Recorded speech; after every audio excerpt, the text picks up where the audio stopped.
All glory to God. என் வாழ்க்கையில் நான் இழந்தது ஏராளம். அநேக காரியங்கள், கஷ்டங்கள், நஷ்டங்கள், எவ்வளோ காரியங்கள். ஆனாலும் கர்த்தருக்குள் நிலை நிற்கிறேன் இல்லையா, அது தேவ கிருபை. தேவ கிருபை. நிறைய இழப்புகள். ஆனாலும் அது மத்தியில் ஆண்டவரை விட்டு நான் விலகாமல் ஆண்டோட அன்பில் நிலைச்சு நின்று தொடர்ந்து ஊழியத்தில் நிற்க கர்த்தர் எனக்கு இம்மட்டும் கிருபை கொடுத்துருக்காரு. என்ன ஆண்டி உங்களுக்கு என்ன ஆச்சு அப்படி அப்படின்னு கேட்டிங்கன்னா, 1984 என் ஃபேஸ் பாதி சைடு பேரலைஸ்ட் ஆகிருந்துச்சு. ரெக்கவர் ஆகிடுச்சுங்க. அது தேவ கிருபைங்க. ரெக்கவர் ஆனது தேவ கிருபை. ஆமீன். அது மாத்திரம் இல்லை, 2002 என்னுடைய ஜாப் ஒரு டிரான்ஸ்ஃபர் விஷயத்தினால நான் ரிசைன் பண்ணேன். என்னுடைய ஜாப் என்னை விட்டு போணுச்சு, என்னுடைய வருமானம் என்னை விட்டு போணுச்சு, இழந்தேன். ஆமீன். 2002.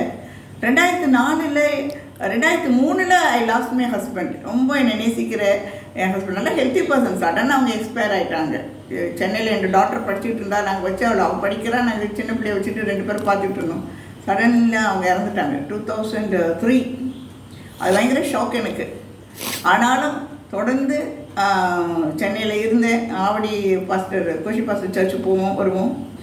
பின்ன நான் தஞ்சாவூருக்கு வந்து தொடர்ந்து நான் ஊழியத்தில் இருந்தேன். 2004 இந்த 6-7 ஊழியம், நல்ல ஊழியம். இந்த பக்கம் வாரிக்கு போவேன், இந்த பக்கம் சேரிக்கு போவேன். எல்லா இடங்களையும் ஊழியங்கள் தான்.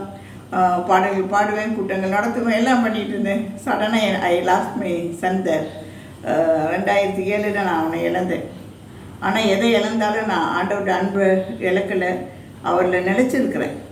நான் சொல்லுவேன், கர்த்தருக்குள் மகிழ்ச்சியாக இருப்பது என்னுடைய பலன்னு சொல்லி. ஆமாம். எங்கள் பாஸ்டர் போயிருந்தப்போ அவர் சொன்னார், நீங்கள் ஏதாச்சும் எழுதுங்க. நாங்கள் 2004 என் ஹஸ்பண்ட் இறந்த பிறகு சொன்ன எழுதுங்க. நான் சொன்னேன், எழுதுறதுக்கு தான் சாந்தி அப்படிங்கிற அவங்களாம் எழுதுறேன், என்ன ஃபஸ்ட்டு எழுதுவேன்னு. இல்லை சிஸ்டர் நீங்கள் எழுதுங்க அப்படின்னாங்க. அப்போ நான் தினத்தூர் பத்திரிக்கை அங்கே சென்னையில் வாசிப்பேன். அப்போ நான் அதுக்கு ஆர்டிகல்ஸ் எழுத ஆரம்பித்தேன். அது உடனே பப்ளிஷ் ஆனிச்சு. முதல் ஆர்டிக்கல் வந்து எப்பொழுதும் சந்தோஷமாக இருங்கள். 2வது ஆர்டிக்கல் ஞானஸ்நானம் ஏன் எடுக்கணும்னு சொல்லி வசனத்தோடு போட்டிருந்தேன். அது உடனே பப்ளிஷ் ஆனிச்சு. எனக்கு பயங்கர சந்தோஷம். So I started to right. நான் எழுதுறதெல்லாம் பப்ளிஷ் ஆகும்.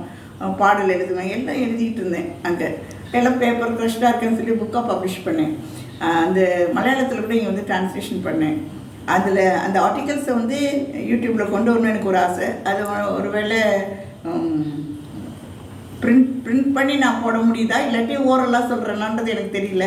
But I like to bring it out.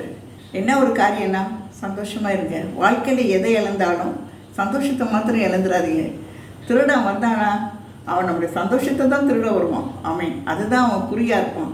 அதனால் என்ன கஷ்ட நஷ்டங்கள் வந்தாலும் கர்த்தருக்குள் மகிழ்ச்சியாக இருப்பதே உங்களுடைய பலனாக இருக்கட்டும். ஹல்லேலூயா. கர்த்தர் உங்களுடைய